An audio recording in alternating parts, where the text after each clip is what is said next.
There we go. Good news, everybody. As you can tell, Will is not with us today.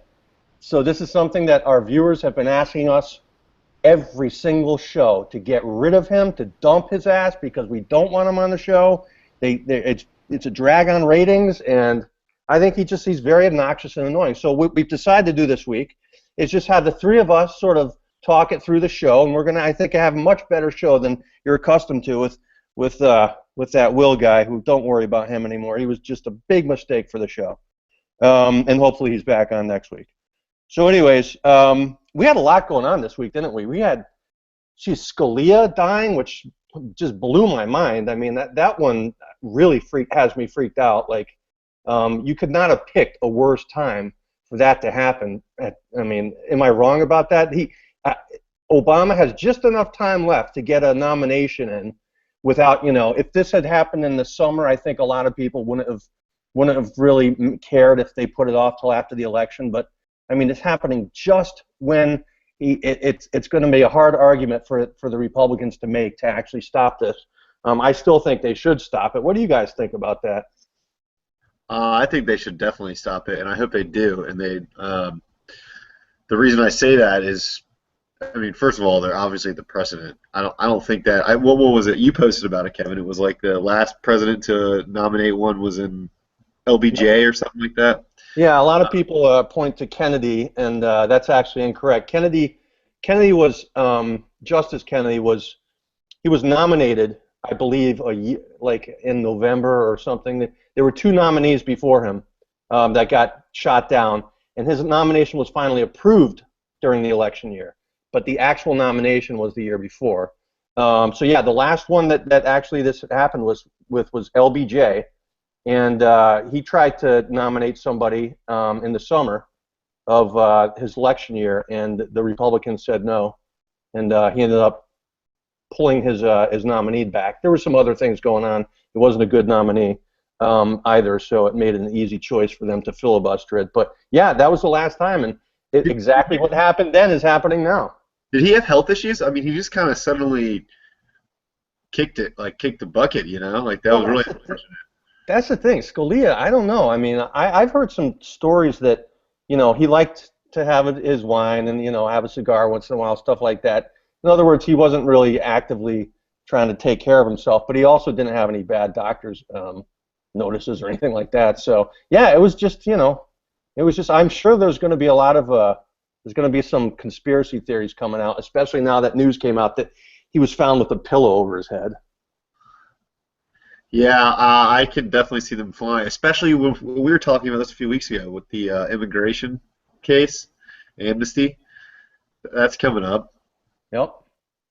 And now the most conservative Supreme Court justice, who probably would oppose it, I'm sure he would, is just kind of kick the can all of a sudden out of nowhere.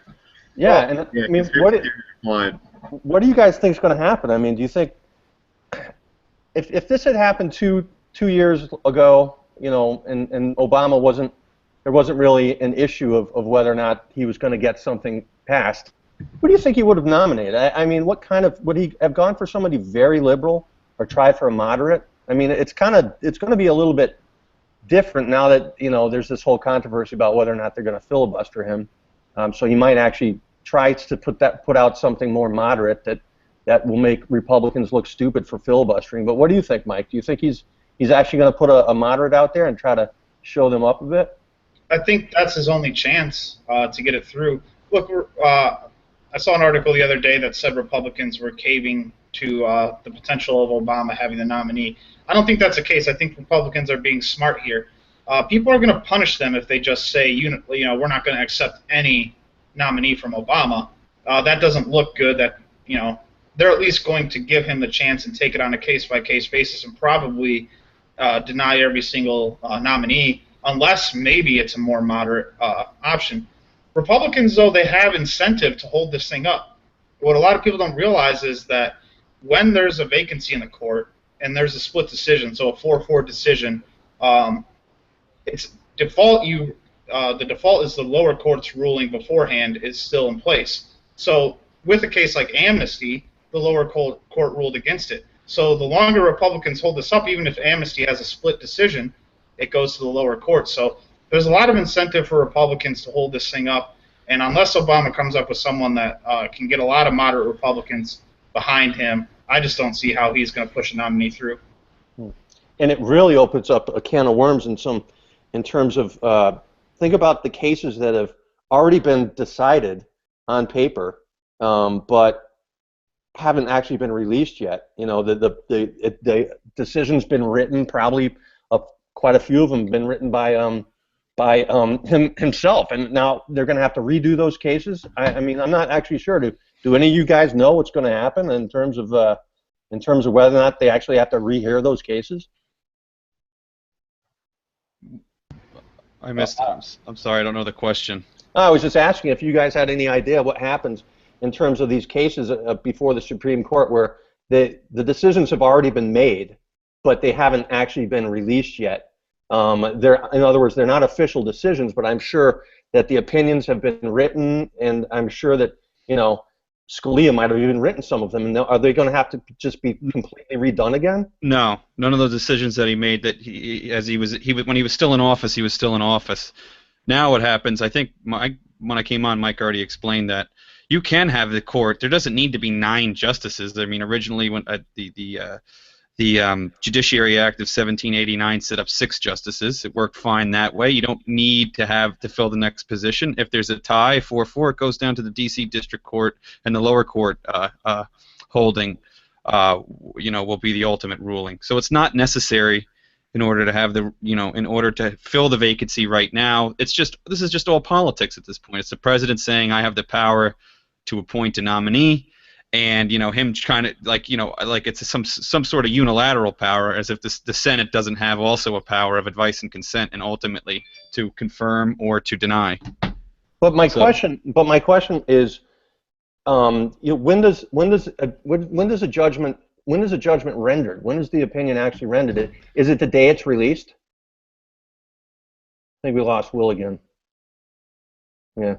So, no, my question was, again, is it rendered the day it's released? Because if that's the case, I'm sure that there's a lot of these decisions that will have to be rewritten and redecided because they haven't been released yet. No, that's not the case. So next will stand.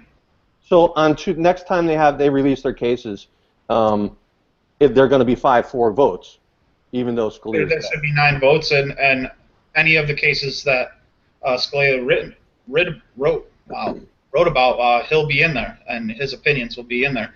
So that's not going to change anything. They're not going to hear a case or have someone else come in and redo it after the fact. That's not going to be a problem. Yeah, a lot of confusion about that in the media. Actually, I was kind of surprised. I still hear differing opinions of what's going to happen. And the other thing is how the public's going to view this is going to be sort of important. I think we were talking about this. I was talking with one of you guys about whether or not the public is actually going to accept this, or they're going to start pressuring. They're going to start accepting some narrative from the media that says that there's an obstructionist Republican Congress and they have to give a vote to the Obama's nominee. I mean, if it looks like this is going to hurt Republicans in the fall, I bet you Republicans do cave in. I think we could see a situation where McConnell caves or somebody caves in, and you end up giving a vote to one of the nominees, and maybe it even passes because he really only needs he needs 51 votes and he needs 60 to get past a filibuster. So he doesn't need all the Republicans. So I mean, I think that's already the narrative, Kevin. The obstructionist Republicans.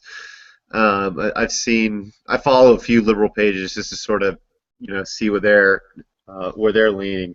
And that's already, memes about pictures of McConnell and everyone else not wanting to cooperate with Obama, obviously because they're a bunch of racists. And of course, that's already the narrative in place. I think actually, Washington Post, I forgot who wrote it for them, but they came out with an article. I can't remember the title, but it was basically like, after our experience with the first black president and all these racists, can you imagine how terrible it will be to be the first woman president? So they're already sort of gearing up to even shift gears towards Hillary on that. And but yeah, I think that is the narrative: is obstructionist, racist Republicans, and for Hillary, it'll be obstructionist, sexist Republicans. You know what I see him doing, and I was thinking about this the other day. He's going to put up a Hispanic nominee, and they're going to, the Republicans are going to end up looking really bad by blocking a Hispanic nominee. Of course, there is a Hispanic, person on the bench right now. What's her name? What's her name? I don't remember. Sotomayor. But I think they're going to play some games. I think this is going to be political, not just with the Republicans, but I think the Democrats are going to play some political games with what they come up with for a nominee. And it's just going to be a mess this fall once again. And it's bad timing and everything. But God, I couldn't imagine Scalia being replaced by another Kagan or somebody on the left. Really the last guard against what has become, a very liberal governing base is the Supreme Court. I mean, the 5-4 vote, the dividing line there that has held up at least some of the time, has kept some of these opinions from going completely activist. I mean, if they get another activist judge on there, you're going to see a lot of things fall one after the other, dominoes just going down. And you could have serious restrictions on guns. You'll see a lot of the things that Scalia decided against will come back and will be redecided. And I think we're going to surge to the left like never before. So I mean, maybe I'm biased, but I'd like them to hold this up, to filibuster it, and to wait for at least the chance of a Republican president. Well, we all know you're biased. What's that? We all know you're biased. No, I'm not. Come on. The situation that you're about to see, if Obama is allowed to nominate a new justice and the Republicans confirm him, is something that we saw back in the New Deal era. That's exactly what we're going to get if we allow Obama to nominate the next justice. It's not unprecedented. It's happened before, and a lot of the problems that we have today stem from that era and that Supreme Court. So Republicans really got to stand their ground on this one. Otherwise, we're going to have another 70, 80 years of really bad policy and really bad precedent. But it's going to, like Kevin said, it's going to be a political game. The Democrats are already going to start forming the narrative, and Republicans, if they're not going to back down, they got to counter with their own narrative. And even if it doesn't make any sense to a rational person, it's just got to make sense to the voters. That's all the Democrats are going to try to do, and it's going to become a political fight. And I think you'll see where this is going based on how the presidential election's going. I mean, if you have a guy like Cruz that wins the nomination, this is a constitutional originalist, and that could show you. And Cruz is going to be vocal about the Supreme Court battle, and that could help Republicans stand their ground, because if their nominee is standing his ground, then they have to stand their ground too. Otherwise, they're divided in the fall. So there's going to be a lot of interesting things at play, but it's going to get really political, which is unfortunate because it shouldn't. But that's what it's going to come down to. Yeah.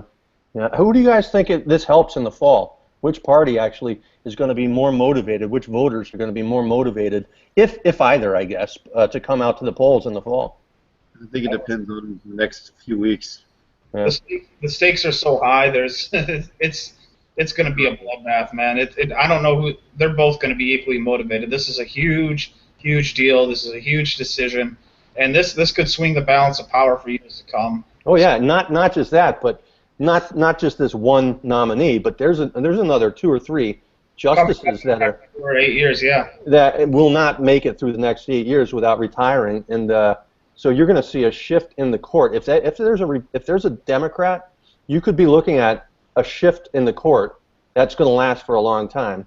Of course, some of the older ones are the Democratic or the liberal justices are some of the old ones, but you could still see some of the Republicans retiring, and Scalia, that just came out of nowhere. So yeah, this is a huge, huge election. My opinion is that this is going to probably help the Republicans a little bit more in the fall than the Democrats.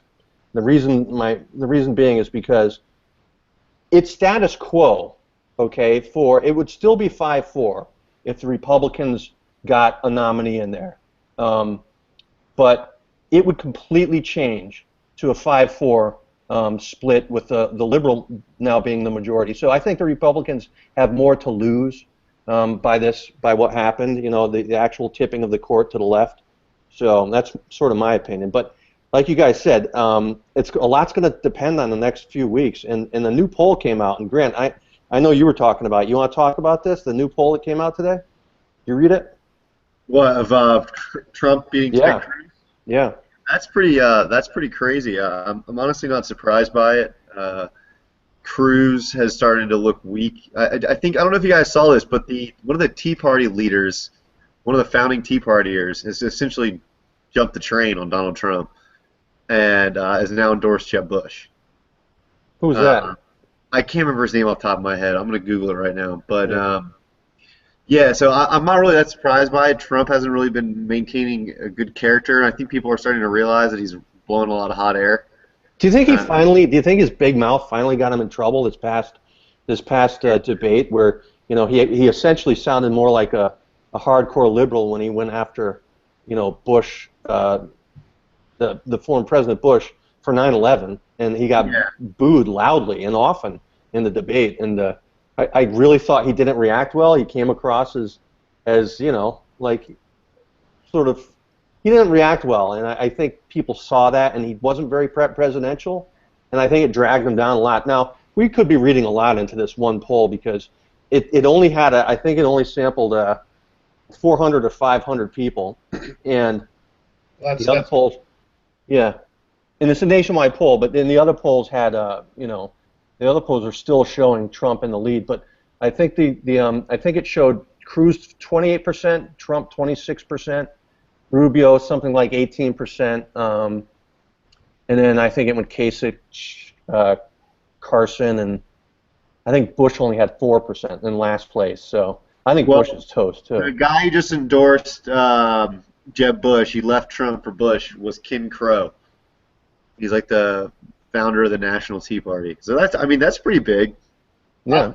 I don't know if it's just one just one poll though. If you look at the averages, the gap between Trump and Cruz has been steadily narrowing for a while now. And this poll, which is the only poll that came out post-debate, completely post-debate, could start to hint maybe that there's a tipping point coming here. I don't know if it's going to happen in South Carolina, but there's a lot of states coming up that are very favorable to Cruz. And with some of these polls that are coming out, it looks like there's potential here for him to start gaining. And I was actually talking to Will before the show, and there's been some internal polls by some of the candidates that their internal polls show Cruz beating Trump as well.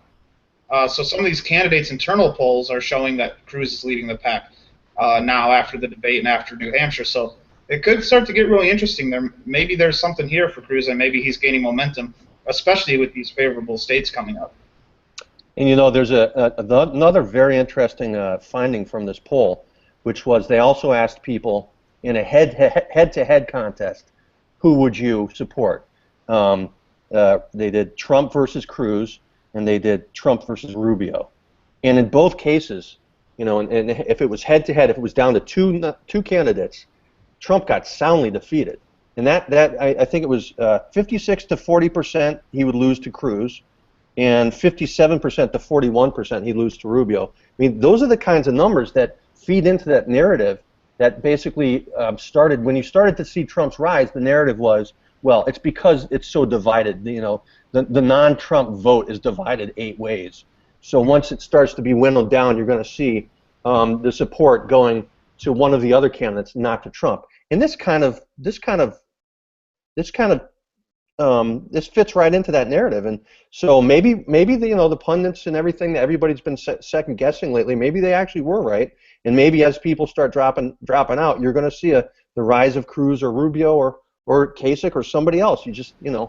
So I think there's a lot to be optimistic in this poll if you're an anti-Trump type of person. But there's also a lot that you could say about the poll that it didn't have a lot of respondents, and it's sort of an anomaly at this point. So you got to wait and see what happens in the upcoming polls. But interesting stuff there. There's a really good article in the Wall Street Journal by Charles Murray, basically explaining what he calls Trumpism. And his argument is basically that with the increasing amounts of immigration and offshoring, regardless of the economics of that and how it actually works, on paper, there are still people who are affected by that. And understandably, they get extremely angry about that happening. And then it was a lot of that was really middle class, like white America, right? I mean, that was the sort of the social demographic of it. And then you had the last 8 years of Obama and the politics of that whole administration that have been going on. And what you get are a bunch of angry people who are just populists and willing to vote for someone who is just really just yelling and screaming what they're feeling at people who they don't like. And it's been an enormous wave of support for him. And he predicted that it would actually carry Trump to the presidency. I don't think that's where I disagree with him. I don't think that it's enough of a loud, screaming populist to take him there. And I think you're right that the support is now focusing on the non-Trump support is now focusing. I think that's what it's kind of where Bernie Sanders is. It's sort of the same field, only with dumb young millennials. Yeah, and I think they're focusing on Hillary Clinton now. I think we see a lot. I think we see a lot more populist success coming out of Sanders than we do out of Trump. Oh yeah. And of course, he's only got one competitor at this point, Clinton. So that helps. Yeah. So yeah, I was just reading something else I wanted to get your guys' opinion on here. The Economist came out with a pretty scathing look at Sanders' tax plans and basically said they're a fantasy world. Now, The Economist, of course, you would think that economists would be on the right and would be more conservative, but The Economist is not really a very right-wing periodical. So I thought it was pretty interesting that they just excoriated Sanders. I just found the article right before we went on. I was going to mention it, but yeah, I mean, it's the same populist stuff, except in his case, it's appealing to the left. I think leftism is more appealing to a populist base and reaches more people easily. Yeah. Whereas Trump is just yelling and screaming, Sanders is really more doing it with some more nuance. Yeah, and he's doing it with he's able to point at other countries and say, look, they're a success at but this. He just cherry picks portions of other countries. Yeah. And what surprises me is in the last 2 to 6 weeks, there have been, a few dozen very liberal economists come out and say that this is just complete lunacy, and his plans are not even remotely accurate. Gerald Freeman's estimates are very, they have a lot of caveats to them that are very presumptuous. To take that kind of criticism and maintain your political stance is pretty impressive. Yeah, and he's showing no real signs of backing down. In fact, there's the latest poll that I saw that showed him basically tied nationally with Hillary. In the 538 blog, actually, they looked at two different assumptions. They said, all right, there's two competing polls going on. One that shows that Clinton has a 12-point advantage, the other one that shows they're basically tied. And they said, if Clinton has an actual 12-point advantage, she's going to win handily. And it went through all the states, and it showed how she would do in each state. And then they said, but if they're tied nationally, if Bernie Sanders has made up all this ground, then it looks like Sanders has the inside track on possibly winning the nomination. I think we could be talking about the wrong candidate when we spend so much time talking about Trump. We could actually be seeing the rise of populist Sanders, and that scares me more than the rise of populist Trump. I mean, I don't know where you come in on this, Mike, but nobody thought we'd be here at this point in time. The silver lining, and believe me, I don't want to see Sanders win only because a nominee, Sanders, is that much closer to the White House, and that's absolutely terrifying. However, I do believe, and I believe this the whole time, and I still do, that the silver lining is a Sanders nominee gets destroyed in the general election. Absolutely destroyed. Unless, and this is the only thing that I see derailing my prediction here, is if Trump is the Republican nominee. Then you have two populists going head-to-head, and for the general population, Bernie Sanders sounds a lot more reasonable than Donald Trump. So that if it's anybody else but Trump, Sanders is going to get obliterated in a general election. I know some of the polls that have come out recently show him in a dead heat with Cruz or barely losing to Rubio, but a lot of this has to do with the fact that Sanders is more well known than these guys. When the Republicans actually have a nominee or a smaller field, and people start to coalesce around a Rubio or a Cruz, you'll start to see that poll swing pretty fast. But yeah, the silver lining to a Sanders nomination is I think he gets destroyed in a general election. And, well, let me tell you one other thing I saw today from a poll that showed that Sanders actually has the edge on Clinton in terms of who would do better against the Republicans. So maybe that means both Sanders and Clinton lose to the Republicans eventually, but it certainly shows that I think he's got enough of this enthusiasm behind him that she doesn't have, you know?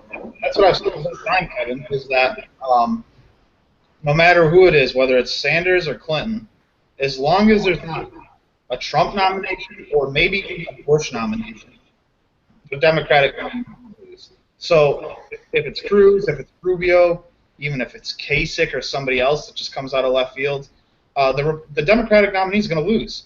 The Clinton's got too much baggage. The most interesting thing about Clinton is the longer she's in the spotlight, the more people like her. You can see those poll numbers both in 2008 and now. So she's got a long way to go until November. So I don't see a Democratic nominee unless maybe for Bush on the Republican. Yeah, I don't know what happened there. Did you guys lose me for a second? Yeah, you're back though. Now you have the same problem that Will had before. Now there's two Kevins. Oh, Jesus. This seems like sabotage, frankly. Hey, one of you guys is not wearing earphones, and I get. I'm not wearing. I haven't been wearing earphones since we've done this show. Well, we're getting all sorts of. Actually, both of us. Oh, you sons of. You know, I was going to say the show would run so much better without Will, but no, he's our host. He's our captain of the ship. Yeah, Will, can you hear us? I can see him in his mirror. This is ridiculous. I'm pretty sure that's another frozen picture right there. I don't think he's actually here. Yeah. So, anyways, I did another couple topics. I don't know if you guys have anything you guys want to talk about, but I'll throw one other thing out there. You guys, this whole thing about Apple and how the government is trying to get Apple to basically break into the phone of the San Bernardino terrorist, which they can't get into. The government can't to see. Obviously, they want to find out who they were talking to, whether or not there's part of a sleeper cell and there's more people out there, and they're hoping that there's information on the phone that will help them. And Apple and a judge came out and ordered Apple to help the government to essentially break into this phone. And Apple came out and refused the order today. And I don't know if they're going to appeal or they're just not comply and pay a fine or something. But I mean, this is, to me, probably the biggest question in our country right now is the government going to end up destroying encryption? Are they going to end up essentially making encryption illegal to the point where the government will have access to everything now? Between the NSA and between the ability to hack into phones, what exactly is going to come out of this? And I think they're using the San Bernardino case because they know that who's going to side with a terrorist? It's going to make Apple look stupid. At least that's what they're thinking. In my head, I think that's why they're doing this. Grant, what do you think about this? I mean, do you actually see a scenario in which the American people support the government in terms of telling Apple to help break through that encryption? Because Trump already came out and said that Apple is a horrible company for not helping the government. So you already have one of the front runners, siding with the government at this point. I think that if I was the CEO of Apple and this was me, I wouldn't just let them run roughshod over my privacy settings. I would say, look, what are you looking for about what people? And if it was related to San Bernardino and they could prove it to me that it was related to San Bernardino, I would probably hand them over myself voluntarily because they are terrorists. or they can go get a warrant for those specific people, and they can have, I mean, if it's related to San Bernardino, they probably know who they're looking for, just to specifically come to Apple and ask them about this. I don't think that they have the constitutional authority to do so. It's a huge regulatory overstep. I don't see where any of their regulatory branches have this power. But the federal government likes to grant itself power every once in a while. So it wouldn't surprise me if they follow through with it. And frankly, if they took it to court, they'd probably win. The government would, not Apple. I think the government would win. Well, I think they would win. With current legal precedent, I think they would win. With a 4-4 court, if it makes it, yeah. if it makes it all the way to the top, yeah, who knows? Yeah, I don't know though. The activist judge would probably side with his political friends. Yeah, no, I mean, this is yet another reason why this election coming up is so important, because you get 5 activist judges on there. Although there's something to be said about the liberal tradition of siding with privacy. I don't know if that's necessarily broken down in the recent years, but at least liberals sort of were more on the side of privacy issues than conservatives traditionally have been. But still, if you have somebody who in the government who wants to break into a phone, and you have 5 liberal court justices who side with the government in this case, you're going to end up with the end of encryption in America, and that's the problem that I think, Mike, and maybe you know more about this, Mike, but I think the real problem, and what Tim Cook is saying at Apple, is that if once we open up this sort of Pandora's box, and once we change the software so that we can actually get into anyone's phones, then so can the bad guys. And encryption no longer, once we take the encryption out of these phones, or make them hackable, essentially, then they're going to be hacked. And it's not just going to be the government doing it, but other people are going to be able to look into our phones. Where do you side on this, Mike? I have a hard time believing that the American people would really want the government to be able to look at all our phones. Maybe it's somebody else's phones. You know what I mean? I think everybody's going to say, I have nothing to hide. But if they're actually going to come after you, you're going to want encryption, and you're going to want privacy, aren't you, Mike? Well, I'm kind of confused because now I don't know much about the technology, and maybe Apple's right, and maybe we're opening up a Pandora's box by doing this. But what's the difference between the government issuing a warrant to search someone's house and to search someone's phone? Well, I see what you're saying, but in the case of Apple right now, they can't hack into this phone. The encryption is, well, again, this is one of those circumstances where the media has yet to really get their story straight. So I've heard several different versions of this. But from my understanding is that they would have to essentially write a new version of their operating system for the phone.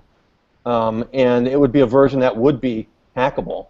And then, at that point, anybody with this new software could hack into it. Now, that's the way it's been presented to me, and that does sound kind of scary to me, if that's the case. Wouldn't you agree? If it's in that way, it does. See, the narrative hasn't been framed in the story, and I might not be technologically apt enough to exactly know what's going on. So I don't want to speculate too much, because maybe my opinion will change when I know more about the technological implications of this. But just based off what I know now, it just seems like the government's looking for Apple's help accessing information. It kind of, to me, sounds like something, what if you were searching a house and you couldn't open up some sort of vault that only one safe company had made, and the government asked that safe company, hey, we need your help opening up this vault. We have a warrant to search this vault, but we can't get into it. I don't think anybody would see a problem with that. So I don't know what the technological implications are here. If the government's forcing Apple to rewrite their entire firewall and their entire encryption so that the government can hack it at any time, yeah, that sounds iffy. But like I said, I don't know all the technical details, so it's hard for me to speculate on what side I would lean in this particular situation. See, Mike, I agree with you on that in the sense that, if the government were to come forward and say, we need information on these specific people who we can very easily link to a terrorist organization, or, we have a warrant for these very specific people, then fine, yeah, Apple should hand over the information about them. But asking them to just say, hey, can you just remove all of your privacy settings so we can just kind of look around your data for the people we're supposedly after, that, I don't like that. Well, going back to my example about let's say that you have a safe or a vault in your home. You committed a crime, a terrorist act, and the government gets a warrant to search your home. Now they go into the home, you have this vault that for whatever reason the government can't penetrate. It's made by this company that they can't penetrate. They don't know how to get into the vault. Right, but can't the company You might have papers in that vault that have your correspondence with multiple other terrorist organizations. Now, they're not looking for anybody specifically, but anything the government collects in a case against you, they could use against somebody else. That's how investigations work. Right. No. See, what I'm saying is, like, the vault, if the vault company has copyrighted, patented, locks on their safes, they should just say, well, what do you want? And then the government says, we want X, Y, and Z about these people. And they say, okay, we'll open the vault, get it for you, and give it to you. And there you go. You have what you want. Now go, bother somebody else. But I don't think you just say, okay, government, well, here's the key to the safe. That I don't like. Well, listen to this. I'm reading the passage that specifically addresses this. Tim Cook wrote this to his customers. I think it came out today or yesterday, and it's on the Apple website, and it's gotten a lot of coverage in the press. The particular passage, I think, that speaks to what we're talking about. He says, the government suggests that this tool, which could only be used once, they're saying. The government's saying this tool could only be used once on one phone, and once that they use this technique on the San Bernardino phone, it won't be used again, or it can't be used again. Now, Cook says that's simply not true. Once created, the technique could be used over and over again on any number of devices. In the physical world, it would be the equivalent of a master key, capable of opening hundreds of millions of locks, from restaurants and banks to stores and homes. No reasonable person would find that acceptable. Now, he obviously knows he knows the nuts and bolts of this technology better than we do, or at least better than you two idiots do. But I think what you're going to end up seeing is this is going to be their argument. Their argument is going to be that they're being forced to create a master key that the government could use. And if that is the case, if he's right in what he says right here, then yeah, this is a big issue. Now, I've seen the other side of the issue where people actually say that's not what the government's asking for. But so we're going to have to figure out which side is getting the narrative right in this case. But I'd rather err on the side of privacy and on the side of caution. And that's why I'm not really willing to offer much of an opinion on it now, because yeah, that's what the Apple CEO says, and maybe he's right. And if that is the case, then I agree with him. I just haven't heard from any other experts on the opposing side. And until I collect more evidence to know exactly because I don't know how this technology works, it'd be impossible for me to speculate either way. I can see the arguments for both sides just based on speculation, but speculation's not something that I do to form a solid opinion. Well, we have about 15 minutes left, and I just want to see, you guys have stuff you want to talk about this week? Anything you're working on, or issues that we haven't covered here? I got stuff I'm working on. What do you got? So on Friday, Julian Adorny and I will have an article published on Real Clear Politics about healthcare. Really? Yeah. That's huge. How did you get on Real Clear Politics? Why did they pick you? I mean, I don't know why they would. I would think they would see my name and like red flags would come up immediately. But no, the Young Voices Advocates is a great little, almost like a libertarian talent agency. And that's Julian, right?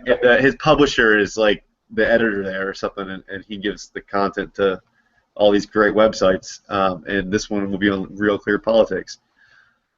Wow. What are you guys going to say? I mean, can you give us a preview? Well, it's basically developing a framework for healthcare, single-payer healthcare, and how we know it. And the framework is about sort of free market healthcare. That part Julian wrote, mostly focusing on the issue from a domestic perspective, and I did a little bit of an international analysis for it. So on free market healthcare. Yeah, that's his part, and mine's just sort of an analysis about different countries and how cost doesn't always mean quality and that kind of stuff. Wow, that's impressive. Are you going to be on the Real Clear Politics actual RCP page, or one of their sister sites? I think Real Clear Policy is the one. That's Policy, okay. Yeah. Okay. Well, nobody reads that, so that's probably not. Yeah, that's probably good for me. Yeah. That's amazing, actually. I don't. That's stunning. I'm blown away. I mean, I have no respect for you, obviously, so Right. Yeah. such a respected organization like RCP would have you on there, but I mean, I'm on this show, so it's I know, it's a because pretty easy nobody else choice. wants to be on. Winners and losers. Yeah, let's do some winners and losers here. Do either of you guys have winners and losers? I have winners and losers. All right, let's hear them. My loser is Bernie Sanders. He got smacked by so many liberal economists. I never thought I'd see the day where Emmanuel Sayas would turn down a top marginal tax rate of like 50%, 60% or something like that. My winner is Ted Cruz, of course, which I'm probably glad I went first because that will most likely be somebody else's winner. I mean, that's great that he's ahead of Trump in this poll. That's good for. I think it's good for the Liberty movement. Not many people in the Liberty movement think it is, but I think it's good for limited government at the very least. And it'll be interesting to see if that plays out. What do you got, Mike? All right. Well, my winner of the week is going to be the Republican Party, and the reason that is because the Republican Party has an opportunity to distinguish itself and actually represent its constituents. The Republican base has been begging for this party to take a stand, and they have the perfect opportunity to take a stand on an issue that actually matters, the direction of the Supreme Court. This issue has been handed to them, it has been put in their lap, and it is an opportunity to finally distance themselves and take a stand, and one that they haven't been willing to take before. If they embrace this opportunity, they could start a new movement, a new conservative movement that we haven't seen since the days of Reagan. My loser of the week is going to be, well, I have co-losers of the week because after doing this show, my first loser is going to be Kevin because he doesn't know how to host it. We're doing winners and losers of the week. It's 8:49. Hey, I didn't bring it up. The other guy did there, whatever his name is. So we I don't know if there's a better loser of the week than Kevin. It's hard to top that. But such a statist. You know, you would side with Will. But people don't want Will. We had it was too much, Kevin. Too much. Your hosting ability, it needs work. But my other loser of the week, who was actually my planned loser of the week before Kevin's abomination of a show, was just the American people, who lost one of the best justices, a Reagan nominee, that we've had in a long time, someone that stood by the Constitution, and someone who's had decisions that I didn't necessarily ideologically wise agree with, but he stood on principle. He believed in the rule of law, and he believed in the Constitution. And even on the decisions that I disagreed with, his rationale was spot on and understandable. And the American people lost to justice, one of the few that stood on that principle and believed in the rule of law. And no matter who the nominee is, whether the GOP takes a stand or not, he's irreplaceable. So we lost one of the greatest justices we've ever had. First of all, isn't giving the Republicans the winner of the week kind of like giving Obama the Peace Prize in the first year of his presidency? I mean, yeah, they right now they're saying that they would stand up to Obama and filibuster their way through the election, but they're not doing it yet. You know, they're the winners because of the opportunity that's been dropped in their lap. Okay. They've now been given an opportunity. If they embrace it, they might be the losers of the week 2 months from now because they caved. But because of the opportunity that's been dropped in their lap, they're the winners of the week this week. Well, I'm sure your endorsement or lack of endorsement of them is really going to be a driving force in the decisions that the Republicans make going forward. Always. Yeah. I'm going to have to say the loser of the week is you. Because you made me the loser of the week. Really original. Yeah, and I think you've gained weight, or you got a haircut. There's something different about you that makes you even less likable than normal, and I don't know what it is. You look like you've gained about 30 pounds or something. I don't know. So you are definitely the loser of the week. Although Trump is a close second because I had Trump. He really fell apart in terms of how he handled that last debate, and I think that this poll might actually be the beginning of the end for Trump.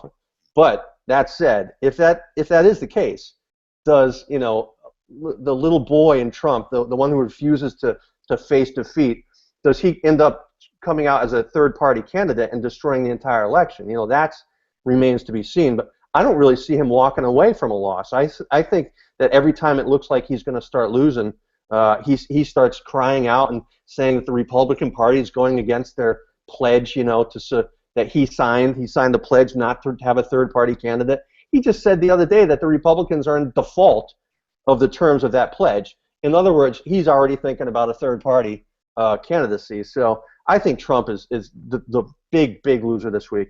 The winner, and I'll just say it again, I think Apple, for at least at this point, until the narrative gets clarified, I think the fact that they stood up to the government at this point and said no in terms of creating a master key that would essentially give the government the ability to give anyone really the ability to hack into these phones and to read our private material. I think it's a great moment that somebody's going to actually stand up to the government. Let's see how far that goes. Like your choice for the winner, they could end up being the loser of the week 2 months from now. So we'll see where that ends up. But all right, well, yeah, it is early. We're about 7 minutes early. You guys got any shout outs you want to make? Anything you want to talk about? Oh, look, Will's on. Look at that. Will, you got winners and losers of the week or what? Oh, yeah, we can't hear him. Great. Oh, God, this is the best. I wish he was on the whole show, but we couldn't hear him. Yeah. That way we could just stare at him and you know, sort of just talk about Will and how ridiculous he looks. Seriously, Will, I don't know what your problem is, but obviously get a job, you know, buy a computer that works, make some money. I mean, seriously, how old are you? 40, 35 or something? Isn't it about time you could afford a new computer? Anyways, I want to apologize to all our viewers for Will's lack of showing up this week. He was also supposed to have a guest on. We'll hope that happens another day. But anyone have anything else they want to say? I do want to give a shout out to Thomas Sowell, who endorsed Ted Cruz. Yeah, how about that? That was awesome. Of course, he's now a shill, but you know that's a he's a hack and he's a slack ass. That's right. Never done anything with his life. If it's not Rand, I'm not voting. Endorsement. That's a major endorsement, especially a lot of, you know, he has a lot of pull among conservative intellectuals and very conservative voters. So it'll be interesting to see whether that can actually sway something for Ted Cruz, who already has a lot of momentum. So that's definitely a shout out that we got to get in. Yeah, I don't know though. I mean, I saw a poll the other day that said that only 40% of Americans had even heard of Justice Scalia. So I'm not sure Sowell's going to actually make that much of a difference. He might, but the American people at this point what it does though, Kevin, is Sowell is someone that influences other people that do have influence.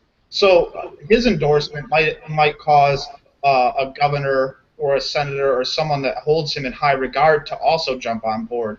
Yep. Cruz. So it's not just a matter of, oh, well, Joe Schmo down the street saw this. They don't know who he is either.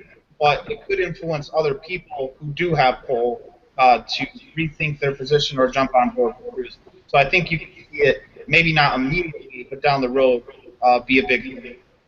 There was a pretty big endorsement tonight, too.